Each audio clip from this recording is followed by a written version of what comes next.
কথাগুলো শুনুন শেষ পর্যন্ত, খুবই ভালো লাগবে।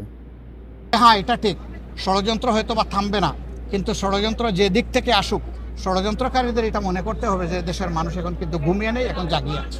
সংবিধানের কিছু জায়গায় তো পরিবর্তন লাগবে ভাই।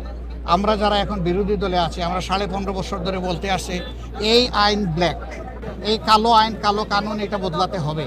এখন দেখা যাবে অতীতের অভিজ্ঞতা বলছে যে দলীয় সরকার যখন ক্ষমতায় যায় তখন গড়িমসি করে, এগুলো বদলাতে চায় না।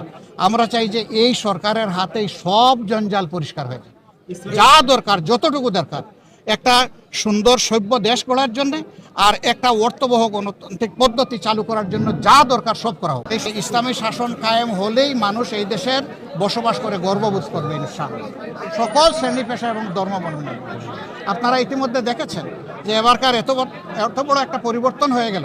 এরকম পরিবর্তন যে সমস্ত জায়গায় হয়েছে, হাজার হাজার কোটি টাকার সম্পদ বিনষ্ট হয়ে গেছে, কিন্তু সেই তুলনায় যা হয়েছে এটার জন্য আমরা মনে করি যে এটা হওয়া উচিত হয়নি। আর যা হয়েছে তা অন্য দেশগুলোর তুলনায় কিছুই হয়নি। এর কারণ কি? এর কারণ সবাই সচেতন ছিল। এর কারণে আমাদের দলের কর্মীরা, মাদ্রাসার ছাত্ররা, বিরোধী দল বিএনপির লোকেরা, এইরকম আরও যারা দেশপ্রেমিক শক্তি আছে, সবাই হাতে লাঠি নিয়ে সব জায়গায় পাহারার জন্য দাঁড়িয়ে গিয়েছে। এই জন্য দুষ্কৃতিকারীরা দুষ্কর্ম সম্পাদন করতে পারে নাই। তারপরেও শান্তি বিঘ্নিত করার কিছু অপপ্রয়াস চালিয়েছিল।